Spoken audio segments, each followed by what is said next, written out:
And we're ready there. Good afternoon, everybody, and welcome to our council meeting here in the city of Mount Pearl for June 1st, 2021. Welcome to all our viewers out there checking out our meeting as we navigate through the spring season and into summer. Council, you see before you an agenda, and I note there is nothing outside of the kit, at least not in my presence. And I'll call upon a motion, please, for the acceptance of the agenda for today, moved by Councilor So moved. Fry and second by the Deputy Mayor. All in favor? Those opposed? And that is carried. Thank you very much to both of you. Item number one is the minutes from May 18th, the previous public council meeting. And we're just looking for confirmation of those minutes. So please note first any errors or omissions, please.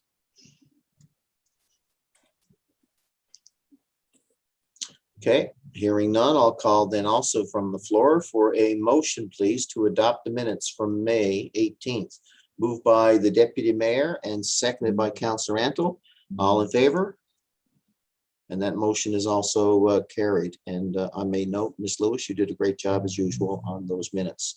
Any business arising, Council? And please quote the item number in the committee report. Yes, Councillor Antle. Item number 266. 266. Just a couple of quick notes on that. We had our committee meeting today, and we had a quick, we had our composting pilot project last week where Brandon Mullins from our economic development team ran a meeting, and there was many of our residents were involved who are participating in our composting draw. And I must say it went over really, really well. It all went well, and our composters are out now into our city, but we do have a couple left over. So at our meeting today, we talked about how we were going to get these delivered. And while we were talking about this, we thought it was a great idea. Myself and Councillor Fry thought that we'd adopt the mayor to deliver these in his blue Tacoma truck, along with the deputy mayor and Councillor Fry and myself. And we were going to put that forward into a motion, but I think now we've said it in public, we're all going to deliver these composters in the next week, and Director Pittman will acknowledge that later on. Thank you. Oh, it's a great project, I must say. Composting here in the city of Mount Pearl, and you know, it's the best way, I think, to reuse and recycle, have a bit of fun with it, and you know, the best way to make your garden grow is by recycling you know, some of the wastes and scraps that we have from our dinner table and the like.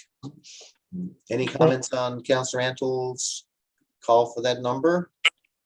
Any further commentary arising from the minutes? Okay. It's done. Okay, we'll move on then to the next section, which is a proclamation, and it's in support of Awareness Week for hidradenitis suppurativa, an awareness week for, you know, abbreviated as HS so from time to time as I read this, but that's Awareness Week is from June 7th to the 13th in 2021. So whereas hidradenitis suppurativa is a chronic, non-communicable inflammatory skin disease characterized by painful nodules and abscesses, which form most commonly in sensitive areas of the body and can be life-altering for those affected. And whereas as many as 4% of men, women, and children in Newfoundland and Labrador and across Canada are living with HS, but may not have a diagnosis due to lack of both patient and physical awareness.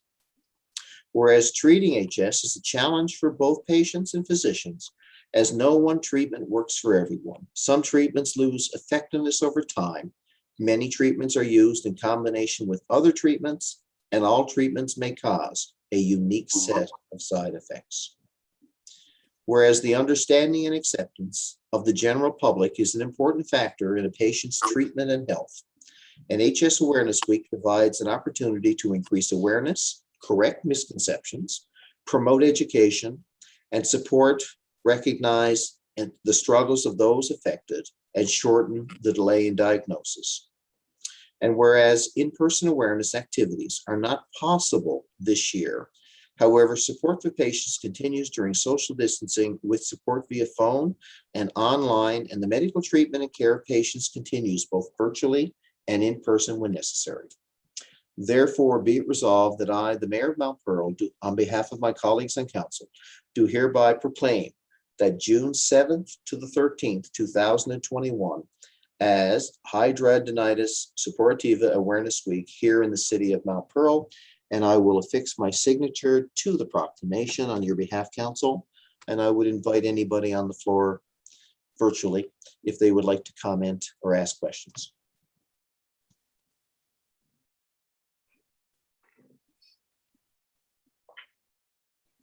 Okay, hearing none, I'll move on then through the agenda. The Community Development Committee report, Councillor Antle, please. Oh, sorry, Councillor Fry. I apologize.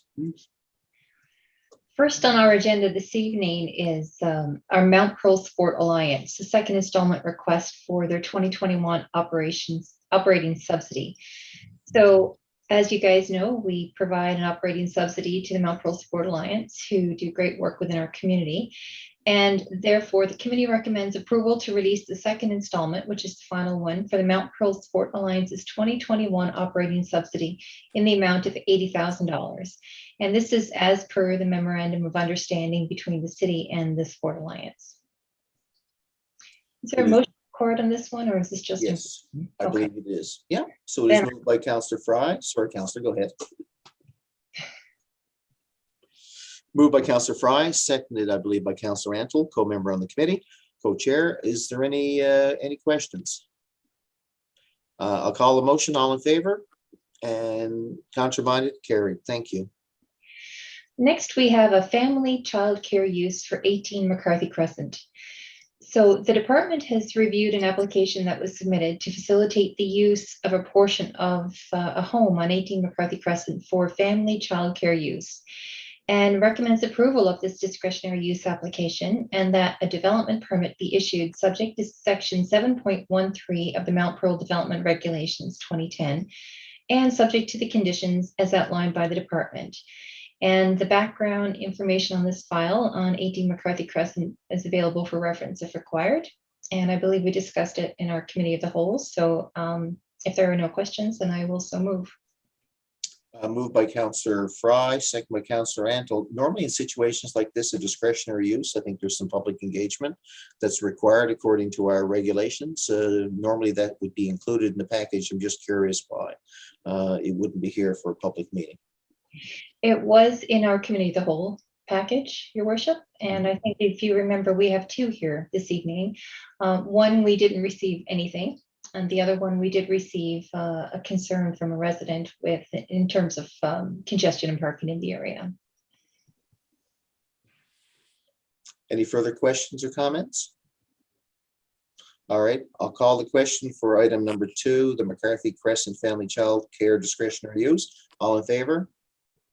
And those opposed? Motion carried. So that particular one, there was no, we didn't receive any concerns from the public. The next one is the family child care use for 70 O'Flaherty Crescent. So again, the department has reviewed this application, and if this is to facilitate the use of a portion of her home at 70 O'Flaherty Crescent for family child care use. And we recommend approval of this discretionary use application, and that a development permit be issued subject to section 7.13 of the Mount Pearl Development Regulations 2010. And subject to the conditions as outlined by the department. Again, the background information is available for reference if required. This particular one, there was one resident who had some concerns about traffic congestion in the area. But I believe the maximum number of children for this particular one is 5. So there wouldn't be, our staff looked at it, and there wouldn't be much in terms of traffic congestion, except for 5 children being dropped in the morning and then picked up in the evening. So if there are no questions on this, I also so move. Again, moved by Councillor Fry and second by Councillor Antle. Questions, anybody? No comments? I'll call the question. All in favor? Contrary-minded? Carried. Next, we have our development permit list for the period of May the 17th to the 28th. So the committee recommends that the following development permits be approved and presented for the period of May 17th to the 28th. There are 3 here that you can see, one for Horizon Machining Incorporated, That's for an expansion of storage yard, interior renovations and occupancy. We have New Quest Construction Inc. for a home office, and we have Lindsay Construction Limited for a change of use. And I so move. Again, moved by Councillor Fry, seconded by Councillor Antle, 3 development permits for the period. Oh, no, I lost it. I apologize, folks. I'm trying to get back to the agenda. Just bear with me. It's for the period of May the 17th to the 28th. Thank you, Councillor, and I'll call the question. All in favor? Those Aye. opposed? And again, motion carried. Thank you. Next, we have our building and occupancy permit listing for the same period. So the committee recommends that the building permits issued for the period of May 17th to the 28th, showing a total construction value of $800,150 be approved. And further, that the occupancy permit list be accepted as presented. And these, as always, are listed here in your kit. And you can see there's exterior renovations, a single dwelling, repaved driveway, fence, decks, accessory buildings, all the fun stuff that happens in the spring. Again, moved by Councillor Fry, seconded by Councillor Antle, the commercial, residential, and occupancy permits for May 17th to the 28th. All in favor? Contraminded, carried. And Just that- notice, Your Worship, some of Yes, the please. exterior, you can see the cost of building materials going up there, for the cost for a patio, and gee whiz, they seem much higher than in past years, right? Yeah, very much so. I was noticing the single dwelling on Larson Place is $250. Last year was $199. Hmm. the sign of the times. Mm. And that's it for us, Your Worship. Oh, thanks so much. Now on to the Corporate Services Committee, and we're just going to switch roles, led by Councillor Antle. Thank you very much, Your Worship. There's a couple here. First one for us is invoices for approval. You can see there's 11 there in your kit for a total of $273,674.56. And I'd like to call a couple to your attention. And number 3 is for EXP services. And this is some work the city continues to do on the restoration of power plants following if you all remember back to 2018 oil spill. This work is ongoing and we are actively working to determine the long-term mitigation plan for this area.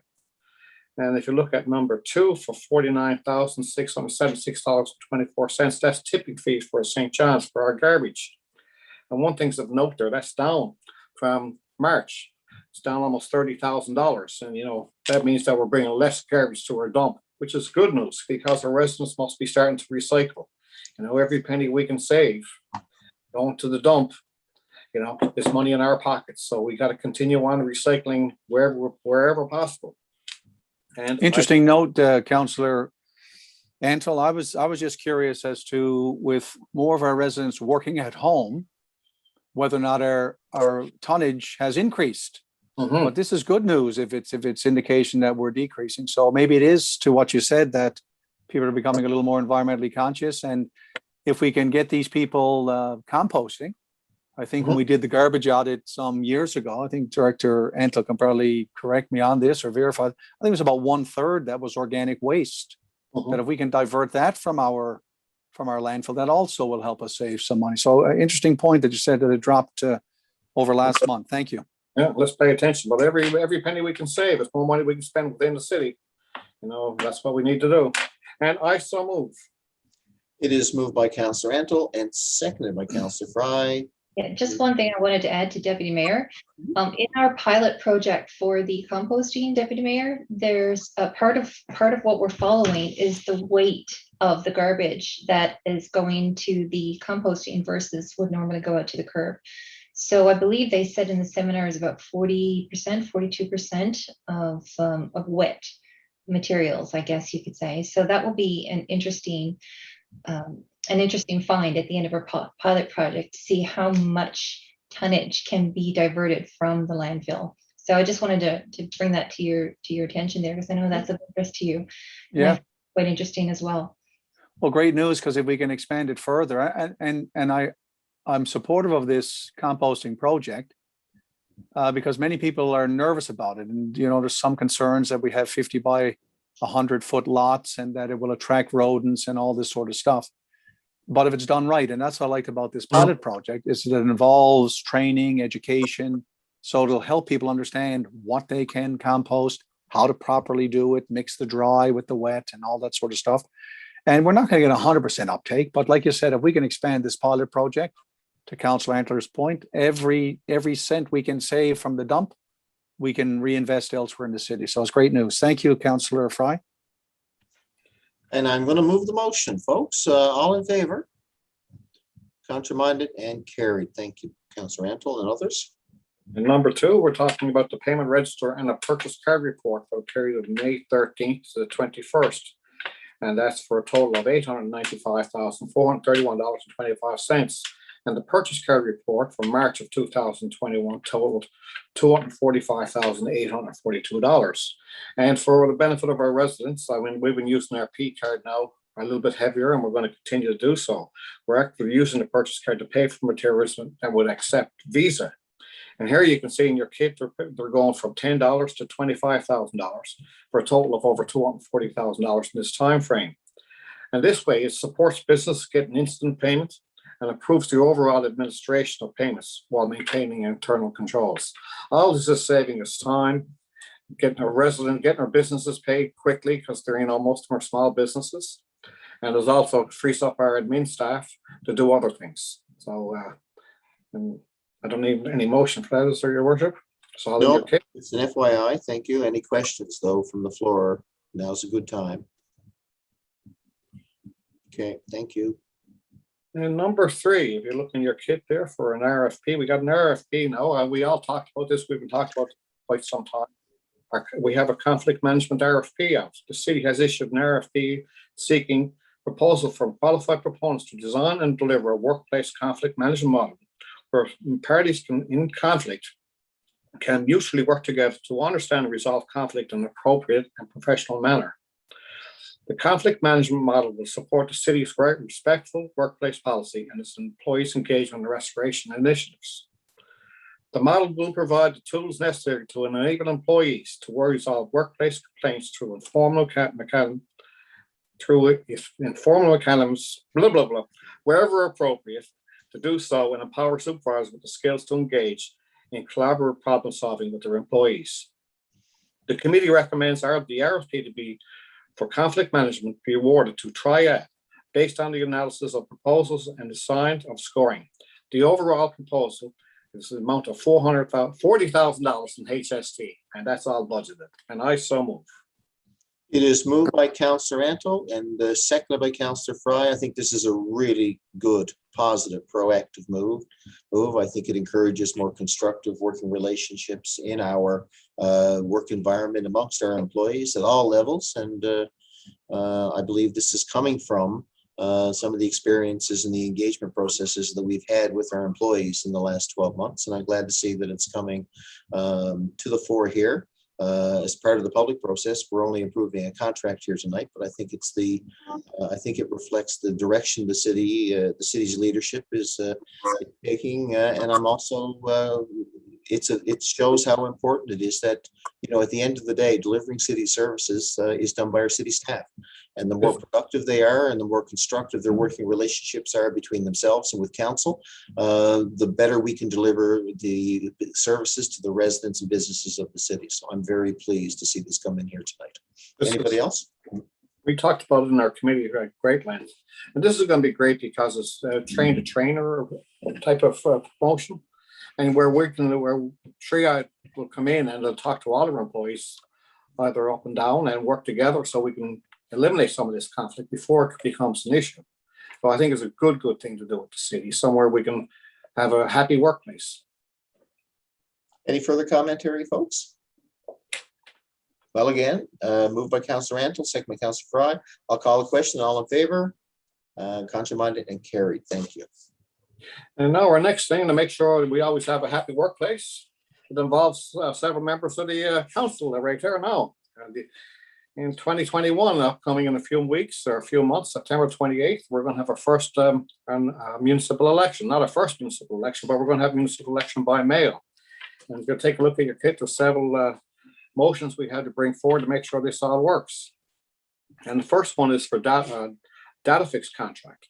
The committee recommends approval to enter into a new 4-year agreement with DataFix for the provision of an election management system and optimum modules to include voting by mail at a cost of $41,700 plus HST. And this is all budgeted. And this will ensure that we can have in-person voting and mail-in voting. And I so move. Yes, thank you, Councillor. Moved by Councillor Antle and second by Councillor Fry. The clerk advises that we will be doing separate motions, or it's required for the minutes. Deputy Mayor. Question, Your Worship. Just curious as to this case here. We're looking at election management system and modules. I was struck that it's a 4-year agreement. We have an election every 4 years. So is this something obviously that we'll be using in this upcoming election? And then is there upgrades? Is it ongoing? Why the need for the 4-year agreement, I guess, is the question I'm asking, Your Worship. Thank you. I'm going to turn to either the CAO or the city clerk, whoever would like to answer that question, please. Ms. Lewis, please. We've always had a 4-year agreement with DataFix, so that's not new. We maintain the voters list for 4 years. In the event there's a by-election in between, we would use the same voters list and need the same support that DataFix would provide. So that's Perfect. a standard 4-year agreement. Okay. Thank you. That's just what I was looking for. I appreciate it. So that way you're not scrambling if there's further votes to be held, I guess, during a term, which is unlikely, but it's consistent with past practice by the sound of it. Yeah. Further thoughts, folks? Hearing none, I'll call the question. All in favor? And those opposed? Carried. And the second motion is nomination of candidates. In accordance with Section 14(4) of the Municipal Elections Act, the committee recommends approval to conduct a nomination of candidates between the hours of 9 a.m. and 4 p.m. on August 24th and August 25th, 2021. Nominations will be held at City Hall. Candidates are asked to contact a returning officer to arrange an appointment, and I so move. Again, moved by Councillor Antle, seconded by Councillor Fry. Questions, comments? All in favor of the motion? Those opposed? And again, sir, it has been approved. And number 3 is for the advance poll. In accordance with Section 26(1) of the Municipal Elections Act, the committee recommends approval to hold an advance poll on September the 18th, 2021, between the hours of 8 a.m. and 8 p.m. And I so move. Moved by Councillor Antle again, seconded by Councillor Fry. All in favor? Those opposed? Carried. We're moving right along. And with the recount, this is a change, so if you want to pay for residents, if you want to pay attention. In accordance with Section 61(1) of the Municipal Elections Act, it is confirmed that for the election of councillors, where the difference in the number of votes received in the defeated candidate, I hit my card. Defeated candidate with the highest number of votes and the candidate elected with the lowest number of votes is less than 10. The defeated candidate may request that the returning officer conduct a recount of ballots cast in the election. In accordance with Section 61(2) of the Municipal Elections Act, it is confirmed that if the election for the mayor and second place candidate, whereby the difference of number of votes does not exceed 10, may request the returning officer conduct a recount of the ballots cast in the election. Any previous motions related to this section of the Act are now repealed, and I so move. Again, moved by Councillor Antle, second by Councillor Fry. This only moves us into the same, the same regulations that you see or the requirements in the Municipal Elections Act, Councillor. So it seems quite reasonable to mimic that, doesn't it? This is the same as St. John's, Paradise, CBS.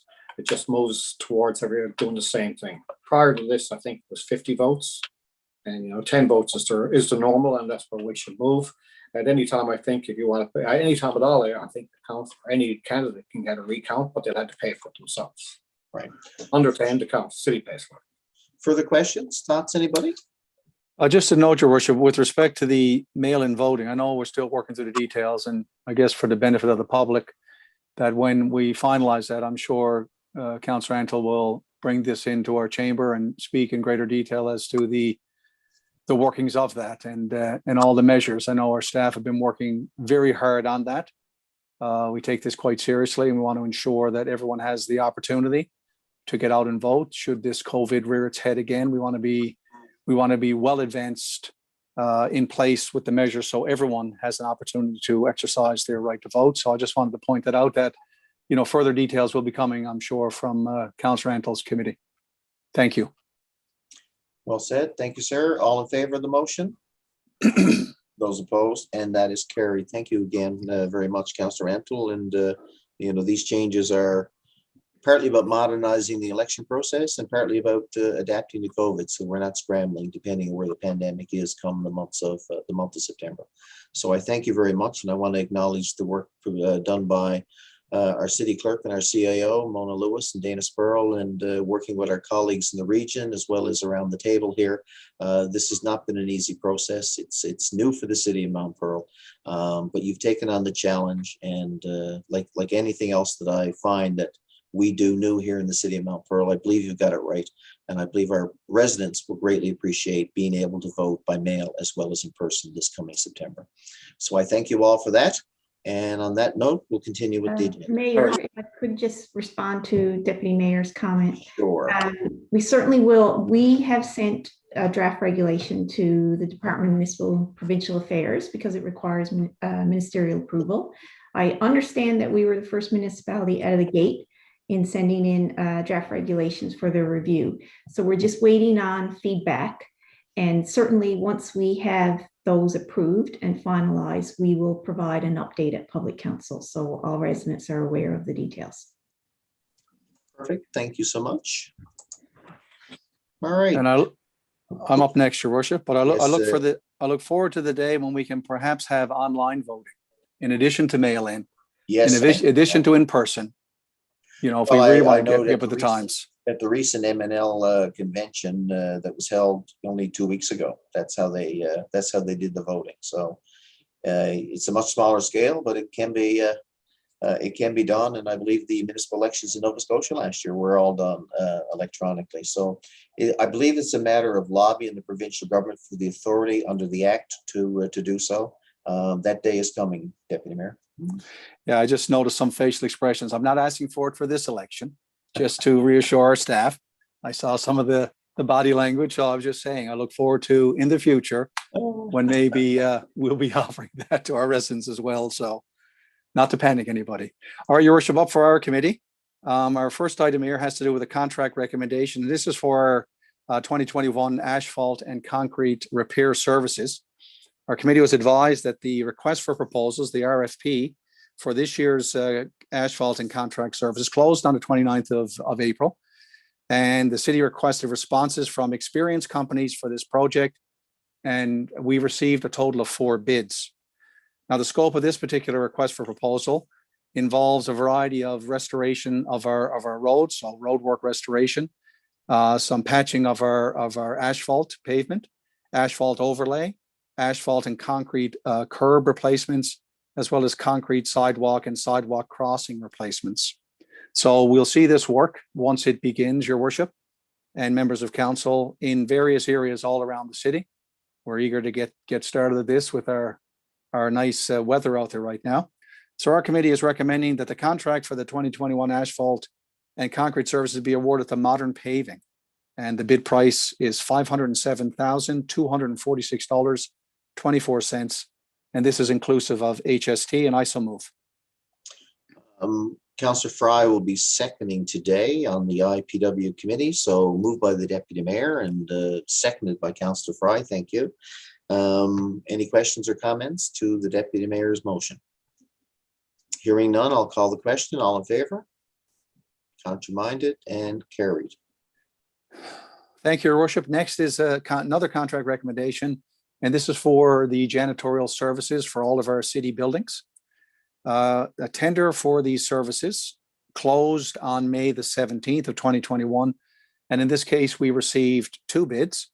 The lowest qualified bidder was Phil Robin Janitorial Limited. And in this case, the bid amount was $360,654.67. Again, this includes HST. And we're recommending that the contract be awarded again for the janitorial services to Phil Robin Janitorial Limited for the amount that I just stated, $360,654.67. And I so move. Again, moved by the deputy mayor and second by Councillor Fry. Any questions with regards to this contract, which I may notice there will be a new service provider here in the city of Mount Pearl. All in favor? Oh, sorry, Councillor Antle. Just a quick question on that. I know last year we were doing some extra cleaning because of COVID. So how does this compare to last year? So is this up or down from a year ago? I'll defer that to Director Antle, Your Worship, if I could. Fair enough. Director Antle. Thank you, Your Worship. Councillor Ender, there were several changes in our tender for janitorial this time. We've made changes. We reviewed the tender that we've had for the past several years for some improvements in relation to frequency of cleaning. We changed some of the schedules, so it's difficult to compare. Oh, yeah. But the pricing is our budget. It's two bids. It's reflective of competitive bidding in this case, larger janitorial companies.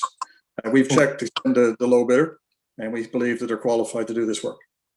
Yeah, no, I just, with COVID last year, I know we were looking at a more scope. We changed some things. Yeah.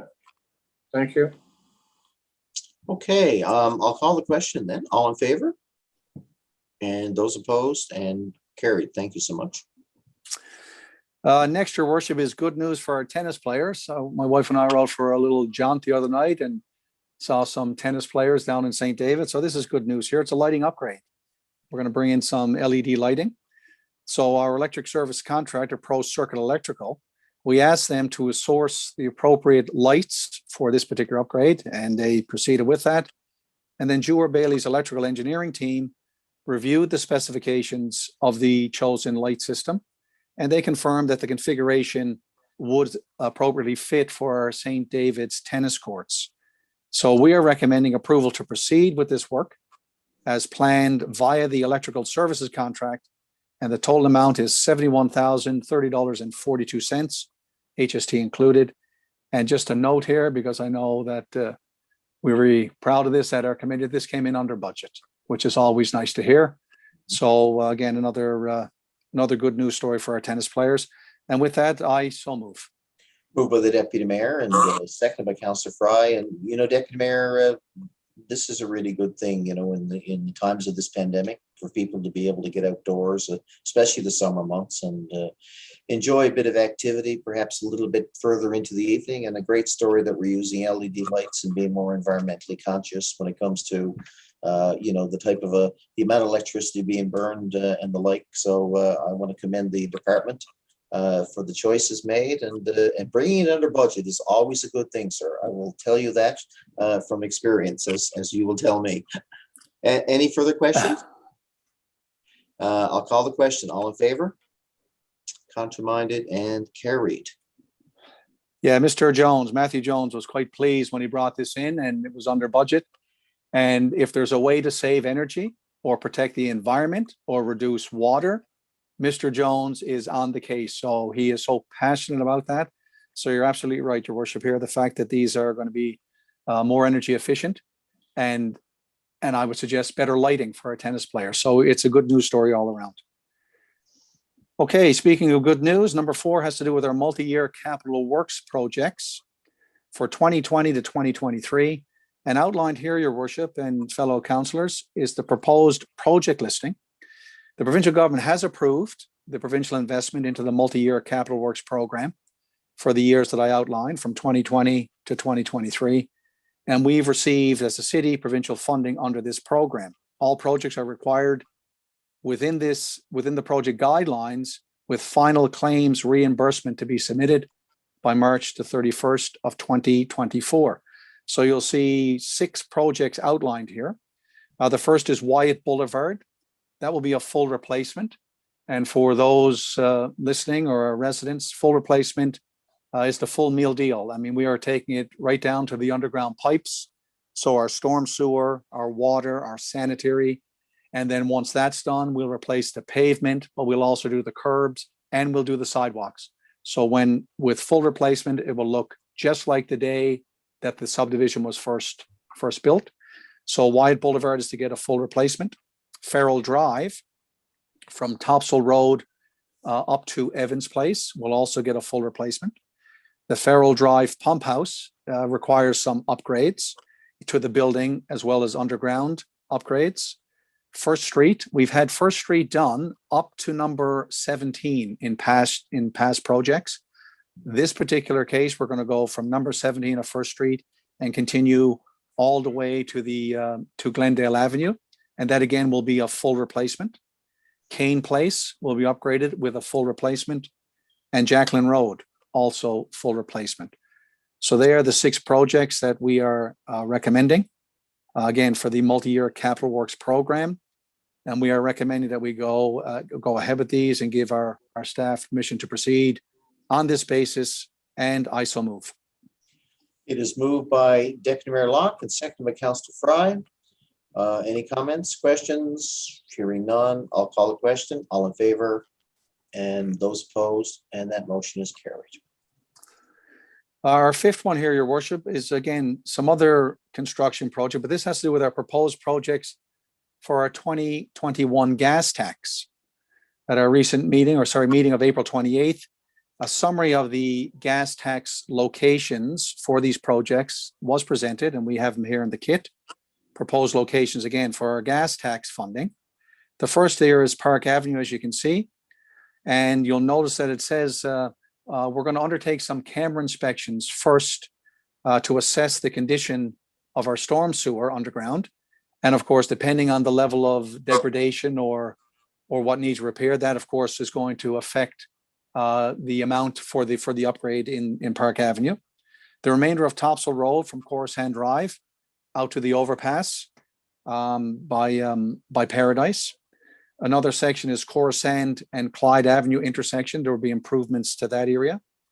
Rehabilitation to both the Duns Road Bridge, as well as the bridge there along Commonwealth Avenue. Bragg Crescent repairs will be done where required. And the remainder of Old Placentia Road from Richard Nolan Drive to the Commonwealth Avenue. You may remember we did work on Old Placentia, and this will be a continuation of that to complete the work from Richard Nolan all the way to Commonwealth Avenue. This will be upgrades to our asphalts and our sidewalks, and sections, of course, to be replaced will be dependent upon inspection. You'll notice we have some other locations identified that were identified during initial inspections. Richard Nolan Drive repair where required, Crocker Place, as well as Luther Place. And these Barber Place repair also were required. Glencoe Drive near number 5 Glencoe. That's near the Sears building up there, as well as Grants Court. But these areas will be addressed in order of inspection ranking. So we'll inspect them and rank them. And of course, it'll be dependent on the remaining budget. So that's just a list of our proposed gas tax project locations. And our committee is recommending that we approve these, and I so move. It is, does that require a motion? Just asking the question. Sorry, Deputy Mayor. I would think we were expending. I wasn't sure. Yeah. Director Yes, it Antle is does. going to speak. Yeah. Deputy Mayor and Your Worship, yes, this is to form our gas tax application to the province through the Thank gas you. tax secretariat. So we do need a motion of council. Apologies, And- Deputy Mayor. I just wanted to confirm. Yep. No worries. Moved by the Deputy Mayor and second by Councillor Fry. All in favor? Wait, no, Councillor Antle. Just a question on this, all this work. There's a lot of work here in the past 2 motions, the multi-year and the gas tax. When will these be started? Or will any of these be started this year? Director that'll will be the speak to the director. timelines. Yeah. Okay, the gas tax work, to add some clarification, this is predominantly, we call it grinding of asphalt surfaces and replacement with new. We'd expect these projects to be undertaken in this year, this construction season, so 2021. The multi-year is the program over the next 3 years. So those projects, depending on how fast we get turnaround on tenders, preparation and design work, we may see some of them start late this year, but I expect most of these will be design work and predominantly work in the next couple of years. So for the benefit of the residents, people are going to look at this. This seems to be an awful lot of road work. It looks like it's just the gas tax. It's just the ones for gas tax. That's where we're going to start this year. Predominantly the gas tax. Some other streets that we have for the council's attention and for the public as well. We've got other projects that we're tendering right now. So I think the Deputy Mayor will refer to some of those in our capital works upgrades. There's other projects like Topsail Road, Storm Sewer and whatnot that are big construction this year as well.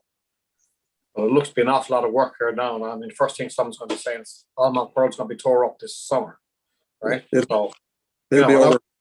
yeah, so it looks like it's just about here on the gas tax, Park Avenue, Carmelt Avenue. It sounds really good.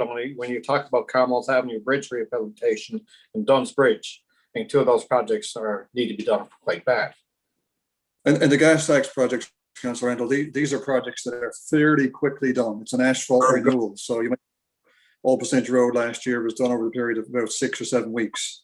This is a fairly fast piece of work that you won't notice that much disruption, as opposed to the full replacements. Like Farrell Drive would be a fairly extensive piece of work. But again, we're expecting that to be likely next year. Of course, like they say, there's 2 seasons in Newfoundland and Labrador: construction and winter. So there is really only one time to do it. But Councillor Antle, you make a good point. It's going to be busy and a lot of congestion.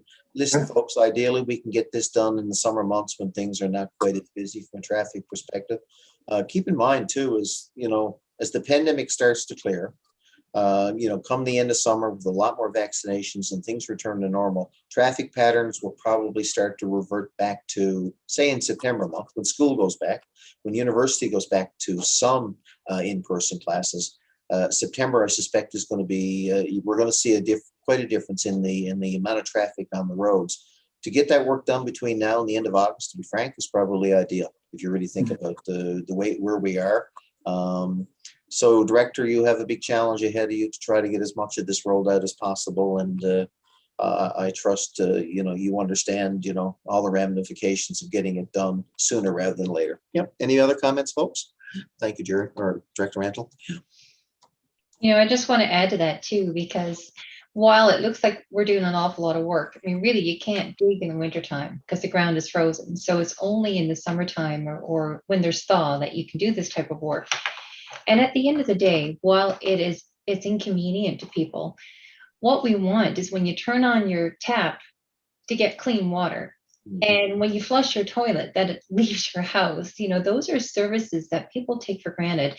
But this underground work and this type of investment is so important to maintain that level of quality services. And we're really fortunate to be able to do it. And I know I'm impressed with Director Antle and his asset management plan. I mean, he knows exactly what needs to be done and the service level, and he's got a great handle on it. So I, for one, am really grateful that we're able to get this work done. And while it's an inconvenience, at the end of the day, it is a benefit, although it's not a visible benefit, it is a benefit. So thank you, Director Antle. Okay, so I think we're in a position now. Are we calling the question on the gas tax? I believe we were. All in favor? Yes. And those opposed? Motion carried, Deputy Mayor. Thank you, Worship. I'm so glad that Councillor Fry did acknowledge our asset management scheme that we have in place, because it makes so much sense from a planning perspective, and it's a systematic approach. So we have a 10-year plan outlined there. So we do have an idea of areas of the city that need to be upgraded. And as Director Antle said, next year we'll be focusing on the Wyatt Boulevard, Farrell Drive, that area. And then we know once that's completed, the next sections of the city that need the work. So, and Councillor Fry is also accurate. We are fortunate that we do have the resources, not only the financial resources, but the very skilled and qualified workers that we have with the city that help us get these projects done as expeditiously as possible.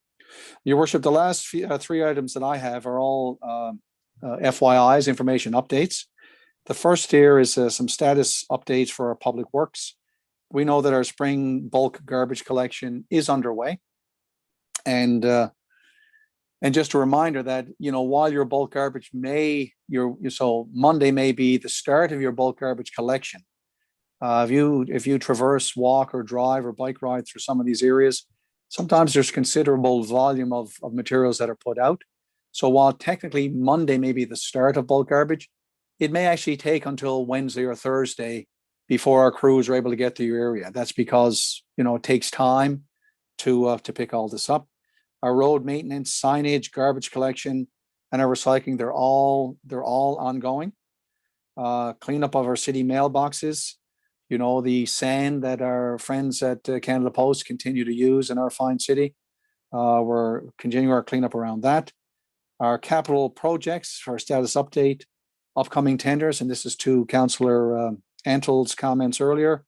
The Kenmount Hill Topsail Road storm outfall and upgrades, their upcoming tenders, the pedestrian underpass repairs, as well as the Topsail Road storm sewer upgrades. So they are upcoming. They're in the pipes. And with respect to facility maintenance, we are preparing for our Glacier summer off-season maintenance, which is annual, and the service contract tenders are being prepared for our plumbing maintenance services, as well as our electrical maintenance services.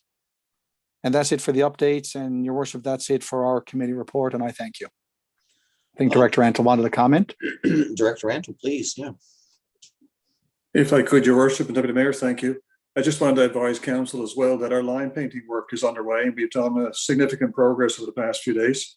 I'd also like to point out the crosswalk at on Park Avenue near Smallwood Drive. We've also made some enhancements there. We've narrowed some of the road driving surfaces there with line painting, and we've also increased signage. So we've added some additional signage to give advance warning of the crosswalk location. So we've done that over the past week or so.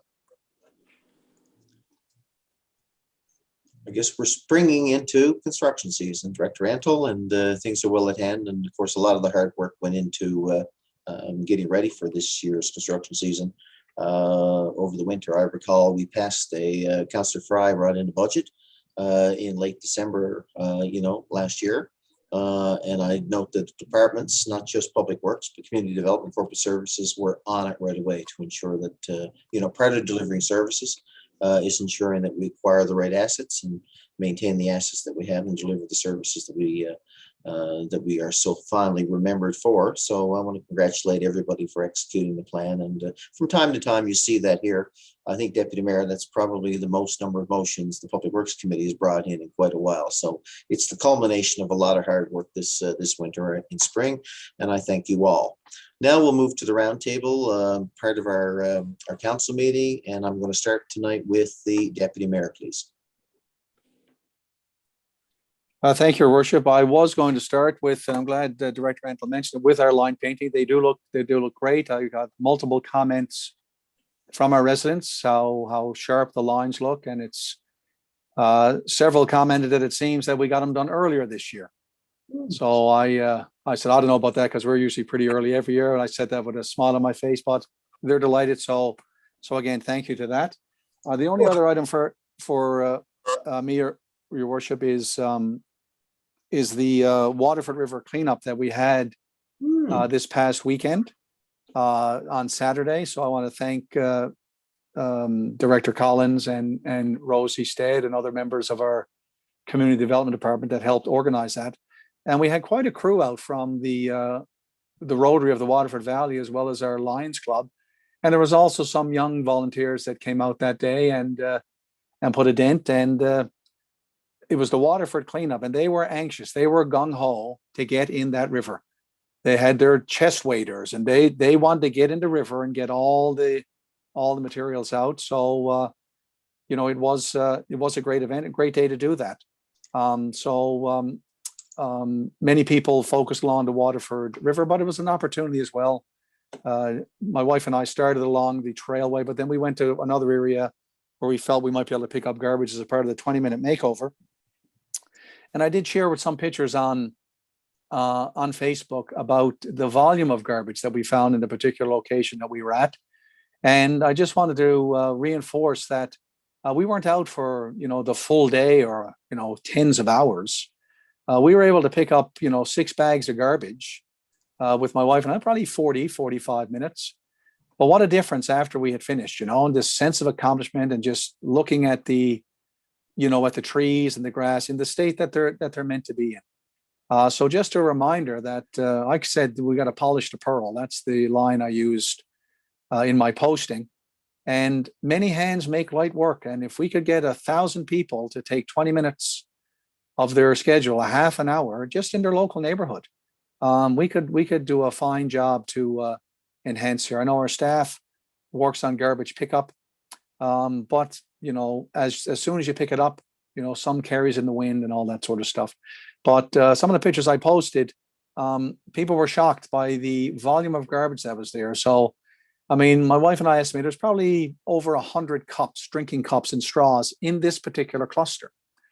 And as I was picking it up, it came to me that, these cups were in the hands of 100 and more people, and they made the decision to discard it in our open space. So, it's one thing to pick it up, and I have no problem, and, pick up, clean up where you can, everyone does their part, because sometimes it's accidental, like something may blow off a truck or what have you. But in this case, it was deliberate behavior to discard, these cups and fast food wrappers in this particular fashion. So as I was reflecting on that, I thought back to a conference I attended. I do believe Director Antle was there with me, or maybe not, but they had a campaign, and I think it was for the state of Texas, and it was Don't Trash Texas. And they had Willie Nelson and some other country stars in there, and the success of that, it was a keynote speaker actually that spoke to this. With that campaign, it was unbelievable the impact that had on the amount of litter that was spread. So I'm just going to throw it out there that I'm going to bring it up, at committee of the whole, that maybe we got to start looking at, more initiatives like that. Instead of getting people out, how nice would it be where, we don't have a 20-minute makeover anymore, because guess what? We don't need it. So I'd like to be proactive instead of reactive. But I do want to thank the Rotarians and the Lions and the volunteers. And I know we had groups from the soccer. I think the female soccer team was out picking up garbage. And Rosie Stead mentioned that she gets calls regularly from groups that want to go out and participate in the cleanup. So it's nice to see. And of course, our city will provide bags and gloves for those that want to do it. And they'll even arrange to pick up the garbage that people are able to collect. So I just want to, remind people, as I said multiple times here, the city doesn't belong to council. It's not council city. It's our city. And we all got to take a part in it. And once you enhance it, it just brings up that sense of community and that good feel for your city. So again, kudos and my hats off to Lions and the volunteers and the Rotarians. And that is it for me, Your Worship. I thank you. Thank you very much, sir. We're going to move around the table as we see it. Councillor Fry, please.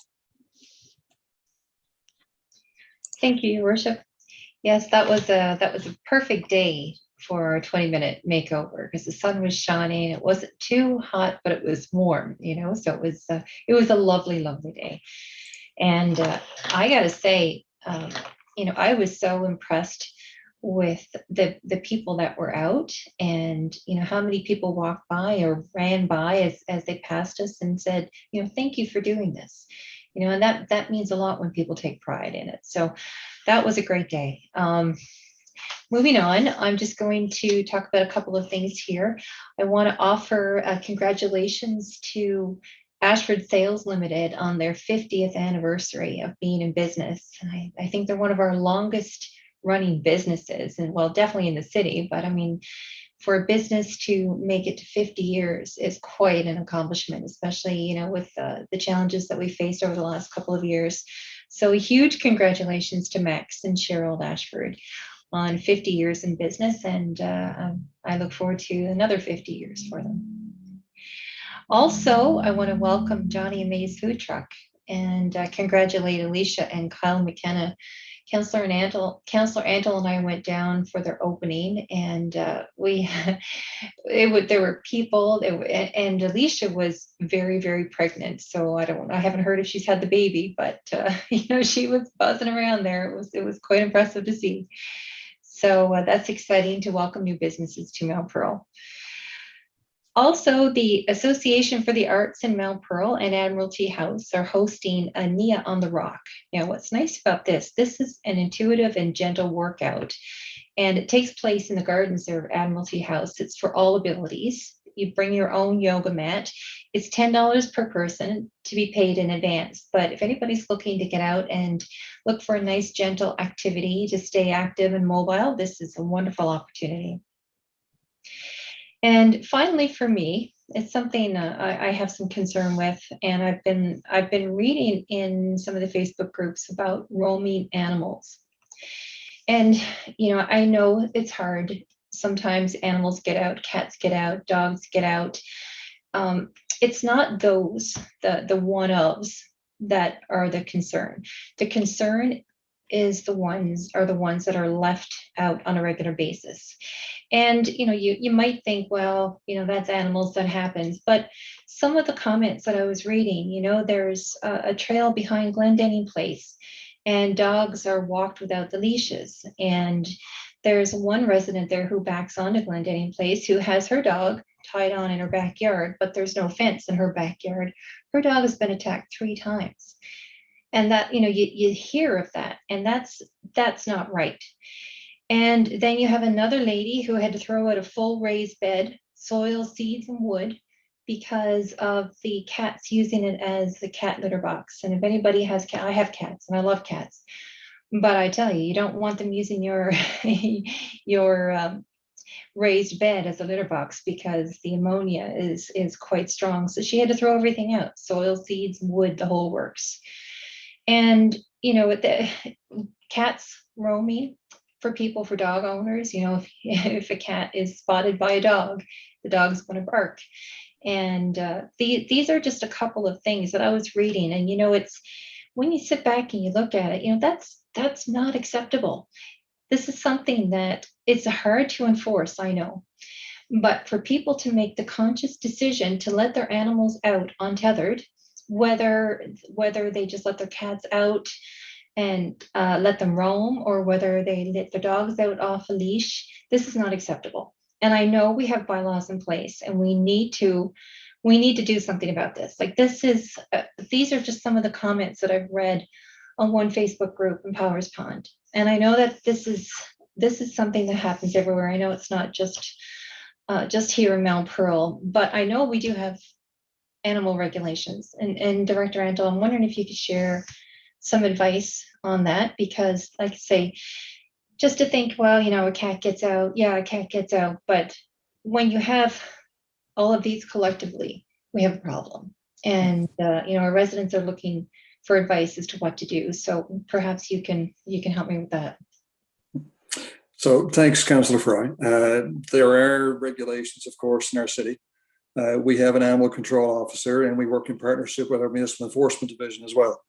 So we'll respond to calls for nuisance animals. We will try best we can to recover such nuisance animal and have it impounded and charged as necessary.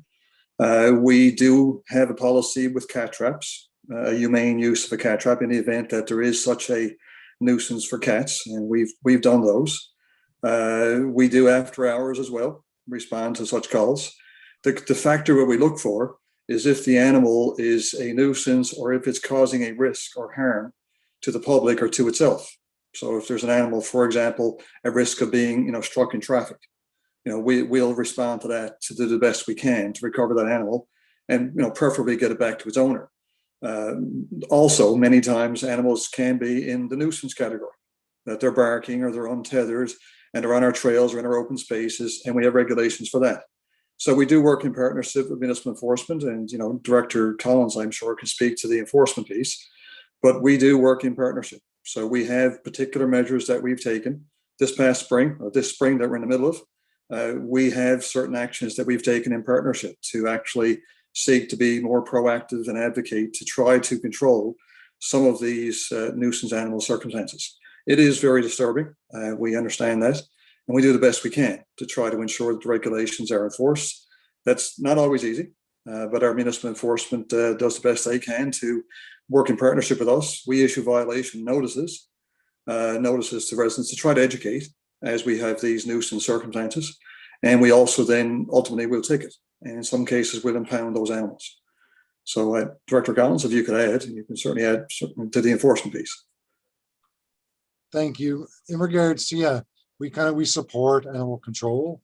So as Director Antle indicated, our animal control officer will issue notices.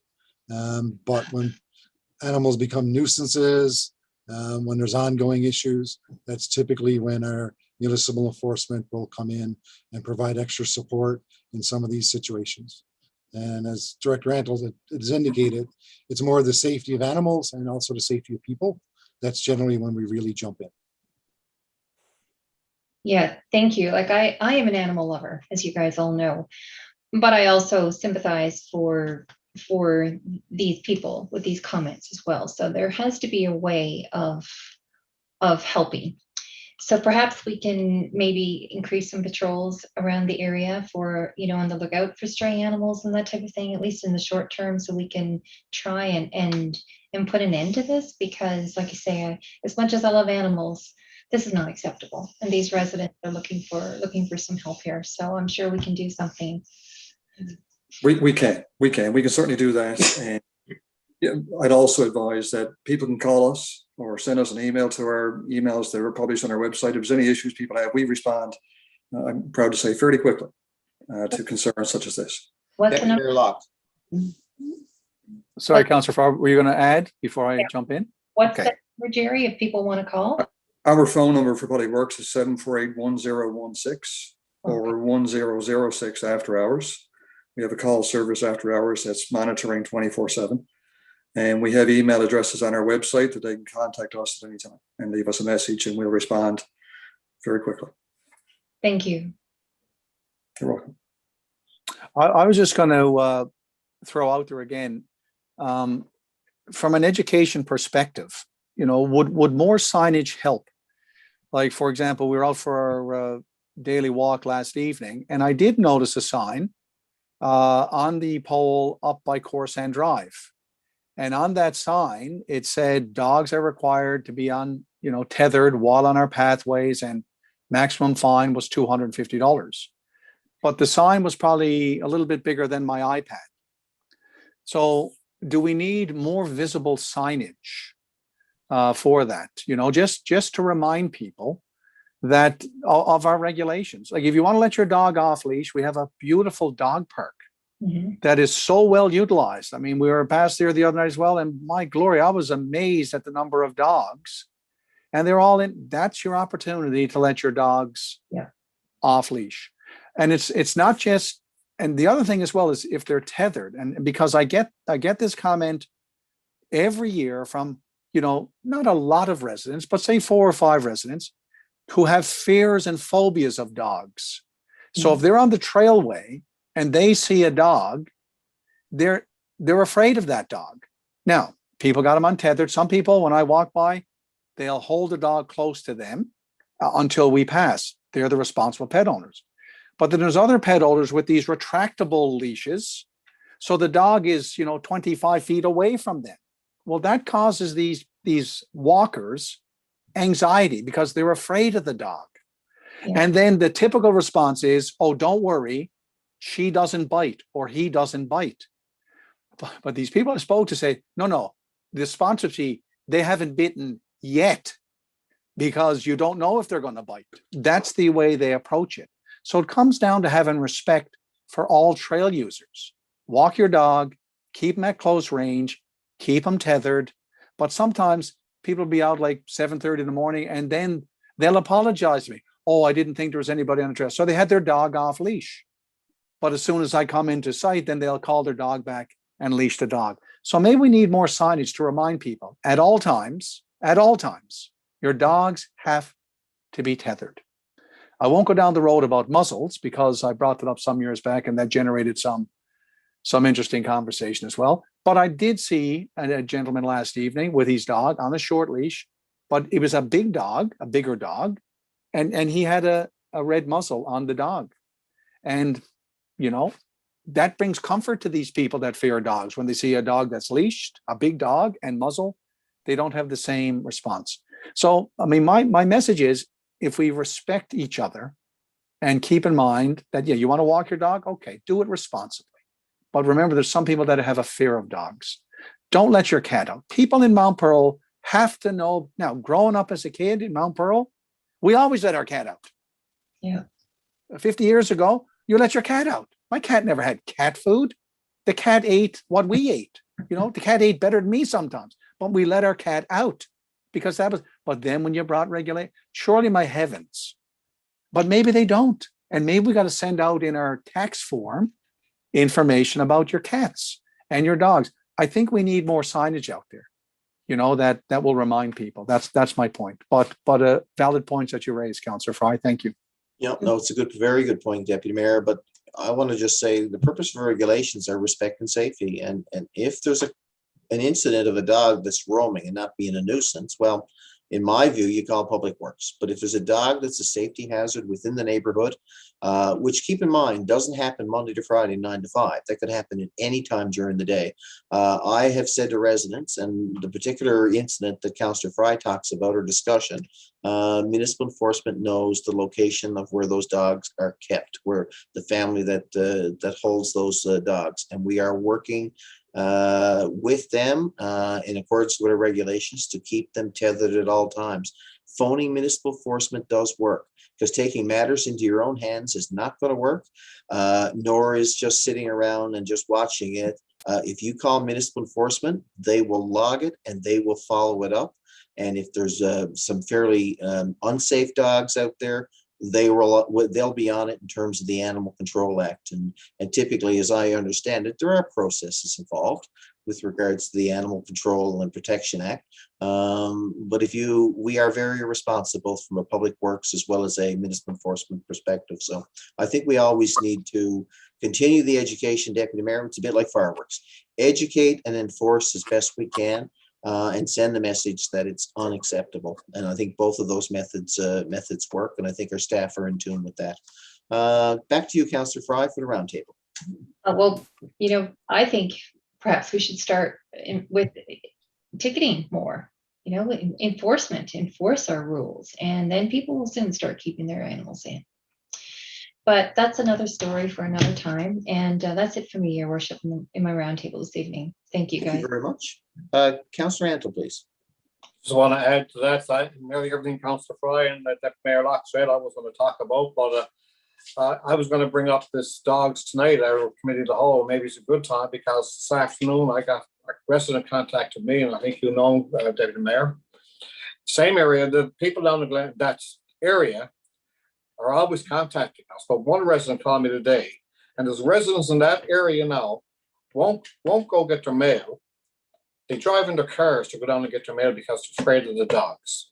He tells me the dogs have been ongoing for the past 2 or 3 weeks. Our MEOs have been up there. I think there's time that people have to know you can't untie large dogs. People are afraid of dogs. It's terrible. Like the resident told me today, where he's feeling unsafe in his own city. And we got to do something about that. So it's well, I just want to jump in there and say that Blair Tilley, manager of municipal enforcement, is in regular contact, as are staff of public works, with that family. So we are staying on it. We're not letting it go. And I guess to your point, Council, is that, if we have to, Director Collins or Director Antle, we need to ramp up the approach, in terms of our dealing with the owners of those 2 stray dogs. Back to you, Councillor. all right. Well, then I'll speed up a little bit now. Ashford says I want to congratulate Max and Cheryl for in business for 50 years. I was talking, as we were up talking to Max and Cheryl, I think they're in business longer than 50 years. Max is the son of our former mayor, Kel Ashford, Kelvin Winnie. And I can remember as a child going up to Ashford's pharmacy, and Max used to be working in his garage up behind his house. And that's how long he's in business. Max is a little bit older than me, not much, but he's been in business a long, long, long time. He certainly turned that corner into a very successful corner. And 50 years in business. And you can talk to anybody in Mount Pride. If you want a trailer done, you go to Max Ashford. He does a great job, and he understands everybody, and he talks to everybody. He knows exactly how the things done. And that's why he's in business 50 years. And, now his children around taking care of that too. Tomorrow afternoon, back by popular demand, myself and the mayor are going to the Seniors Independence group. They're having a bingo again. Every Wednesday we go up there and we have bingo, and it seems like it's a competition of who's the better caller, but I know it's me. The mayor tries to get in there, but it's one of those things, right? When I play, everybody's a winner. So, it works out great. Any seniors out there want to go to bingo on a Wednesday afternoon, just register with the Seniors Independence group. It's a lot of fun, and we'll see how it goes tomorrow. That might be my opening line tomorrow, Councillor Antle. When you call the bingo, you're all getting $15. Okay. Well, you might be helped. I was curious, Councillor Rental, when you say backed by popular demand, were you referring to the bingo, or were you referring to you and the mayor? Oh, the bingo, please. Okay. Yeah, well, we're not very good callers, Deputy Mayor, but we're getting better at it, you know. But it's a lot of fun, I must say. You know, the people up there are regulars and they like going for the game of bingo. And it's not just a game of bingo, it's a social outing. I think people, they really want to get out and chat with each other and keep up to date and, you know, this kind of stuff, right? And there's lots of social distancing. And as we say, I think it's the safest place to be in the province. Everybody is vaccinated. So, you know, it's really, really, it's a safe place. And we're all masked. It's almost like watching the game last night. So, anyhow, almost. Next thing is, you can take a check at the Ross King Library is just published their new hours. If you want to go on the website and take a look. But one of the things I noticed now, what the library has now, and it came out of COVID, something always good comes out of something bad, I guess. But now with the library, if you go online at Mount Pearl Library, you see any book in the province, you can order that book no matter where it's to, and they'll have it delivered to our library. So, you know, one of those things, you know, that's one that came out of COVID, but it works out quite well that we can all get a book. Last Monday, the May 24th weekend, we all got together. The councillor will be doing a lot of birthdays. We do drive-by birthdays now. And that's something good came out of COVID too. Myself and the mayor and the deputy mayor and Councillor Fry get to go and wish happy birthday. If you let us know when your birthday is and you're a senior, we'll certainly drop by. And last week we had the pleasure to drop down on Penmore Drive to wish happy birthday to Mr. Starks. Mr. Starks is 99 years old. He's a longtime resident of Mount Pearl. And, you know, and chatting with him, I think I know Mr. Starks all my life, right? And he's a well-decorated war hero, right? He's actually doing lots of things, but he said he only went to Veterans Pavilion about a year ago, but he used to be part of the singing Legionnaires. And the story is that he used to go to singing Legionnaires to sing for the old people at seniors' homes. And he only went in there a year ago. So, you know, Mr. Starks is quite a comedian. So he's really happy that we all want to drop down and say happy birthday to him. On Thursday, we all have a special invitation. I hope we're going to see lots of people here in the city of Mount Pearl. The Chamber of Commerce, Mount Pearl Paradise Chamber of Commerce, are hosting the Mayor's Outlook. And this year we have the distinct pleasure of our mayor to be the keynote speaker.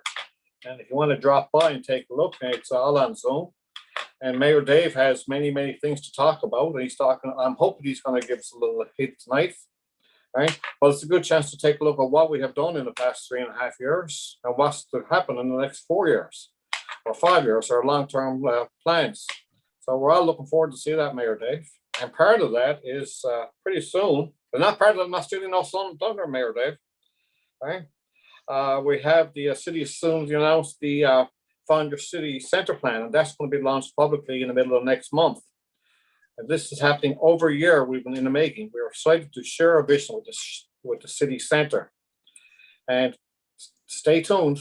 Middle of June, you're going to hear more, and I'm sure Mayor Dave is going to talk about that in the Mayor's Outlook. That's just a little teaser because people are asking me when's the city centre launch.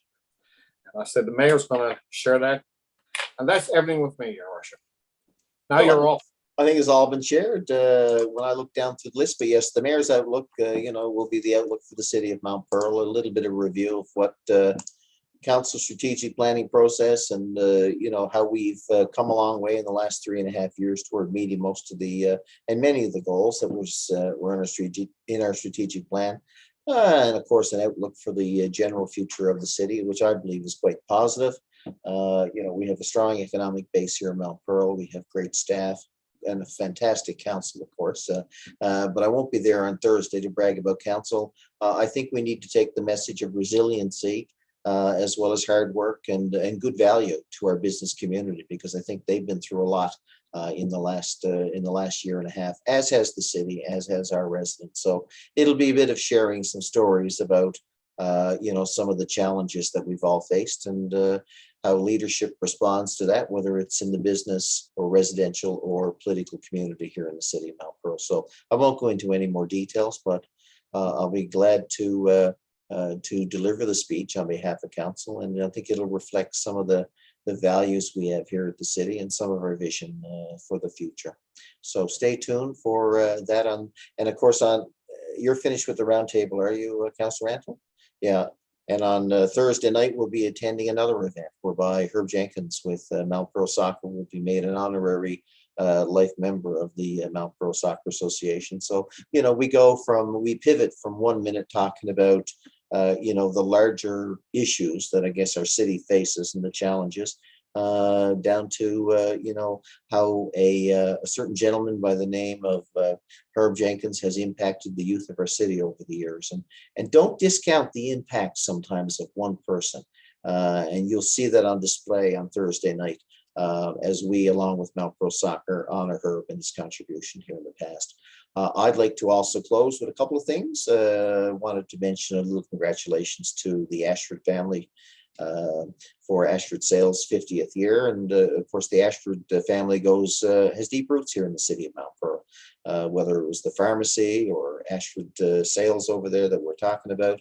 But generally speaking, they've been one of the businesses that have held fast throughout all of the ups and downs that we've seen in this province and in this city, not just in the last 18 months, but over the years. So the real survivors. It's a great brand name. And we wish them all the best, for the next 50 years, I believe, as somebody said. The final thing is I had a request related to a sport that's kind of evolving. It's called pickleball. And I'd like to refer that to you, Director Collins. I do know that the Reed Center is configured for pickleball, which is sort of a shorter game of tennis that's played with more of a paddle than a racket. I know we can do it indoors. I had a request because of COVID, perhaps it could be done somewhere in the city at one of our tennis courts. I don't know what the appetite might be for the Mount Pearl Tennis Club to perhaps consider adapting one of their courts, but I'd like to refer it to you, and I'll give you the name of the resident, Director Collins, at a later date. But I've always been proud of the fact that the city likes to offer a variety of recreational programs. And again, in keeping with the theme of keeping safe and keeping outdoors and active this summer and most summers, I'd like the committee to consider adding pickleball to the repertoire, I guess, of infrastructure in the city. No need, I don't think, to build a pickleball court. I think, it's very easy to convert a tennis court. So perhaps Councillor Fry and Councillor Antle, you could carry that request on behalf of the resident into committee and then report back to council. And so that was my commitment to that resident. And on that note, I'd like to say we're about to adjourn the meeting. So I'm going to call for a motion to adjourn. And I've received that from Councillor Fry and Councillor Antle, and we are adjourned. Good night, everybody. We'll meet again. Let's say 20 minutes, around 6:10, if that works for everybody. A Zoom meeting for